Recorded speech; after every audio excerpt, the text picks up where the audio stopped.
বিধানসভা নিৰ্বাচনৰ প্ৰচাৰ অভিযানৰ সময়ছোৱাত ভোটাৰক আকৰ্ষিত কৰিবলৈ কোনো ক্ৰুটি ৰখা নাই প্ৰাৰ্থীসকলে। ভোটাৰৰ মন জয় কৰিবলৈ সমষ্টিৰ বিভিন্ন প্ৰান্তত প্ৰচাৰ চলাই থকাৰ সময়তে নাচি বাগি ফুৰিছে শাসক বিৰোধী প্ৰাৰ্থীসকলে। শনিবাৰে তেনে এক দৃশ্য দেখা গ'ল কমলপুৰ সমষ্টিত। বিজেপি প্ৰাৰ্থী তথা বিধায়ক দিগন্ত কলিতাই নাচি বাগি চলালে নিজৰ প্ৰচাৰ। মুখ্যমন্ত্ৰী হিমন্ত বিশ্ব শৰ্মাৰ প্ৰতি থকা আস্থাৰ বাবে ৰাইজে পাৰ ভাঙি ওলাই অহা বুলি মন্তব্য কলিতাৰ। যথেষ্ট আনন্দ উৎসৱৰে নিৰ্বাচনী প্ৰচাৰ আজি শেষ হ'ল আমাৰ কমলপুৰ মণ্ডলত।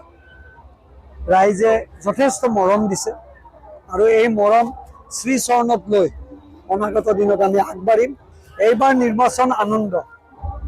মই এইবাৰ নিৰ্বাচনত আমি সকলোকে শুভেচ্ছা জনাইছোঁ। বিৰোধী আৰু যিসকল আছে ব্যক্তিগতভাৱে আপোনালোকে হাঁহি মুখেৰে আমাৰ লগত নিৰ্বাচন খেলক, আমিও হাঁহি মুখেৰে খেলিম। ৰাইজক কেনেকৈ আপোনালোকে জয় কৰিব পাৰে সেইটো নিজৰ নিজৰ এটা এটা কিটিপ বুলি ক'ব পাৰি। মই আজি যি উপস্থিতি, যি মৰম আমাক দিলে, সেই মৰম মই হৃদয়ত লৈছোঁ। অনাগত দিনত মানুহৰ আমাৰ ওপৰত যি আশা, হিমন্ত বিশ্ব শৰ্মা ডাঙৰীয়াৰ ওপৰত যি আশা, সেই আশাই আজি প্ৰমাণ কৰিলে যে ইয়াত বিজেপি চৰকাৰ 100%